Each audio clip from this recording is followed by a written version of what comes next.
एक गांव में एक लालची औरत अपने पति के साथ रहती थी। उसका एक बेटा था जिसका नाम बाबूलाल था। वह कोई काम धाम नहीं करता था, बस पूरा दिन गांव में इधर उधर मंडराता रहता था। एक बार अगर और मुझे राम प्यारी बोले ना तो एक लगाऊंगी। चुपचाप यहाँ से चला जा, नहीं तो मुझसे बुरा कोई नहीं होगा। अरे सुमन, तुम गुस्सा क्यों होती हो? तुम मुझे बहुत अच्छी लगती हो। मैं तुमसे शादी करना चाहता हूँ। मुझसे शादी के सपने छोड़ और निकल यहाँ से। बड़ा आया शादी करने वाला। फिर इतना बोलकर सुमन गुस्से में वहां से चली जाती है। तभी बाबूलाल का दोस्त वहां से गुजर रहा होता है। अरे बाबू भाई, ये सुमन तुमसे क्या कह रही थी? कुछ नहीं भाई, अपने प्यार का इजहार कर रही थी। लेकिन भाई उसके हाव भाव से तो कुछ और ही लग रहा था। बाबू भाई, मेरी बात मानो तो तुम इससे दूर ही रहा करो। गांव वाले बोलते हैं इस सुमन के ऊपर चुड़ैल का साया है। ये रात को अकेले वीराने में घूमती है। कुछ लोगों ने तो इसके उल्टे पैर तक देखे हैं। तुम्हें पता है ना, उल्टे पैर चुड़ैल की निशानी होते हैं। चल बेवकूफ, तेरा दिमाग खराब हो गया है जो इतनी सुंदर लड़की को चुड़ैल बोल रहा है। सुमन कोई चुड़ैल वुड़ैल नहीं है, मैं तो इसी से शादी करूंगा। फिर इतना बोलकर वह अपने घर की ओर चल देता है।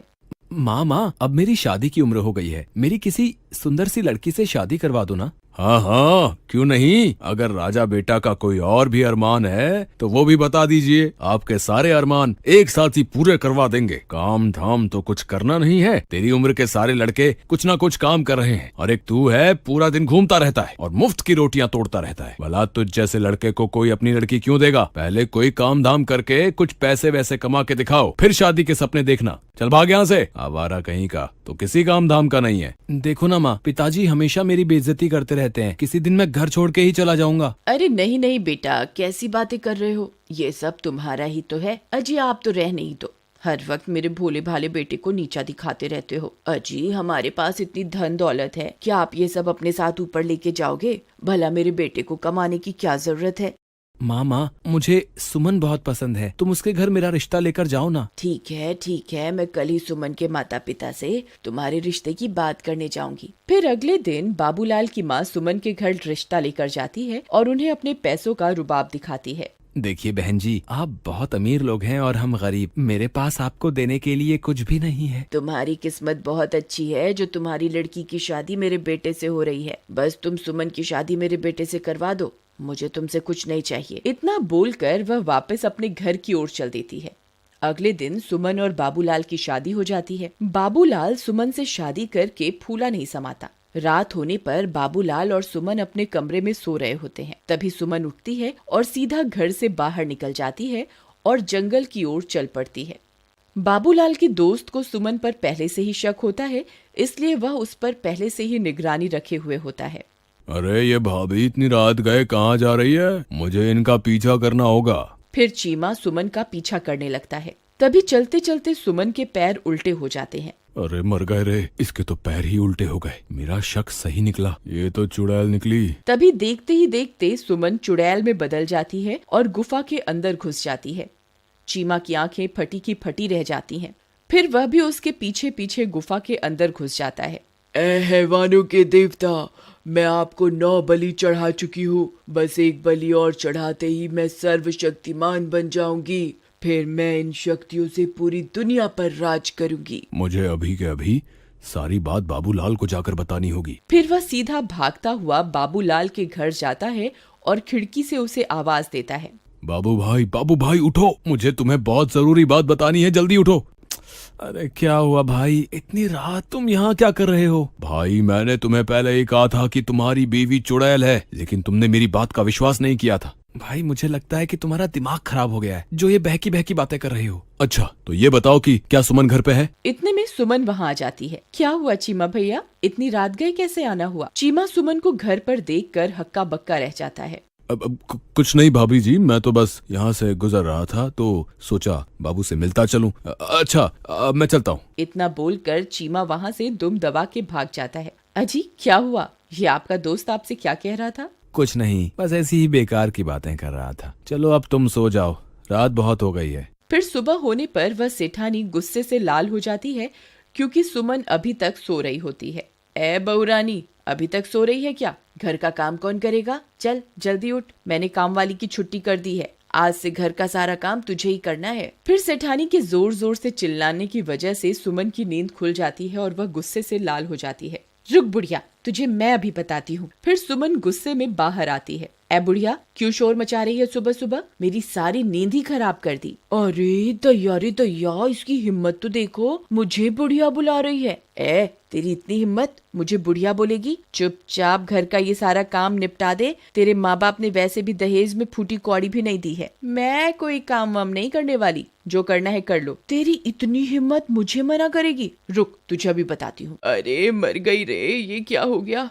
तेरी इतनी हिम्मत, मुझे अभी के अभी छोड़ दे। बाबू बाबू, ओ बाबू, देख तेरी बीवी मेरे साथ क्या सलूक कर रही है। जल्दी आ, मुझे इससे बचा, नहीं तो ये मेरे सारे बाल नोच डालेगी। फिर अपनी माँ की चीख पुकार सुनकर बाबू दौड़ा दौड़ा अपने कमरे से निकलकर वहां पहुंच जाता है। वह यह सब देखकर हैरान रह जाता है।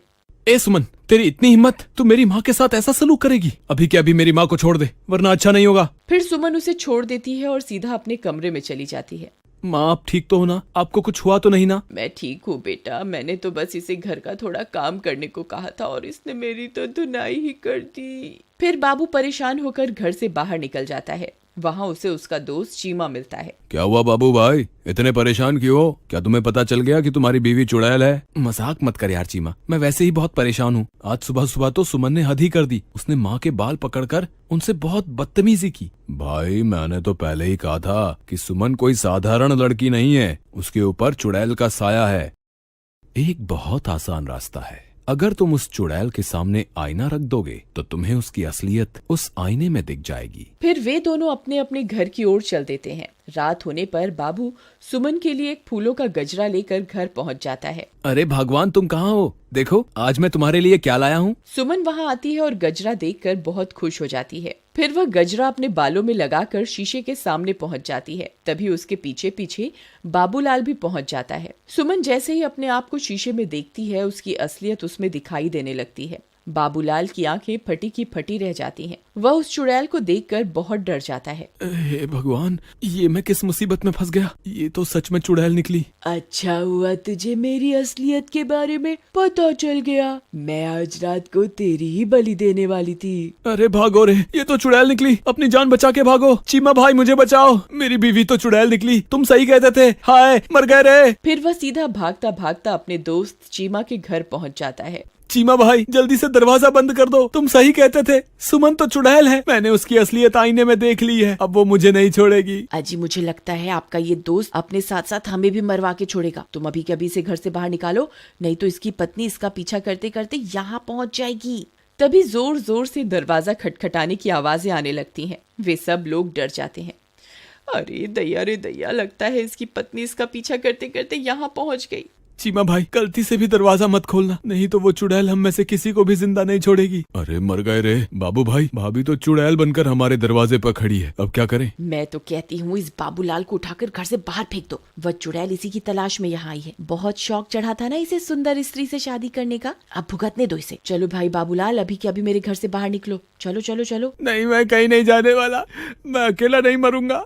अगर तुमने मेरा साथ नहीं दिया तो मैं तुम्हें भी अपने साथ लेकर मरूंगा। अरे दैया, ये तो अपने साथ हमें भी मरवा के छोड़ेगा। अजी, आप ही कुछ कीजिए ना। बाबू भाई, मेरे घर में छोटे छोटे बच्चे भी हैं। अगर ये चुड़ैल इस घर में घुस गई तो हमारे साथ हमारे बच्चों को भी नहीं छोड़ेगी। कृपा करके तुम इस घर से निकल जाओ। ठीक है दोस्त, मैं अपनी वजह से तुम्हारे मासूम बच्चों की जान खतरे में नहीं डाल सकता। मैं अभी के अभी इस घर से चला जाता हूँ। शुक्र है भगवान का, इस आफत से जान तो छूटी। रुको मेरे दोस्त, अगर मरना ही है तो मैं भी तुम्हारे साथ मरूंगा। राधा, तुम अंदर बच्चों के पास चली जाओ। मैं अपने दोस्त को यूं अकेला नहीं छोड़ सकता। मुझे अपनी दोस्ती निभानी होगी। अजी, आप पागल हो गए हैं क्या? वह चुड़ैल एक ही बार में आपकी जान ले लेगी। आप इसकी वजह से खुद को मौत के मुंह में क्यों धकेल रहे हैं? अगर मैंने आज अपने दोस्त का साथ नहीं दिया तो ये दुनिया कभी भी किसी की दोस्ती पर एतबार नहीं करेगी। अगर अपनी दोस्ती साबित करने के लिए अपनी जान भी देनी पड़ी तो मैं दे दूंगा। चलो बाबू भाई, मैं भी तुम्हारे साथ चलूंगा। चीमा भाई, मुझे तुम्हारी दोस्ती पर कोई शक नहीं है, लेकिन तुम मेरी वजह से अपनी जान मत दो। हम दोनों मिलकर भी इस चुड़ैल का सामना नहीं कर पाएंगे। हमारा मरना तय है। तुमने सही कहा, हम दोनों इसका मुकाबला नहीं कर पाएंगे, लेकिन मैं किसी को जानता हूँ जिसके सामने ये चुड़ैल पल भर के लिए भी नहीं टिक पाएगी। तभी चीमा भागकर घर में बने मंदिर की ओर जाता है। हे महाबली हनुमान, हम आपके बिना इस चुड़ैल का सामना नहीं कर सकते।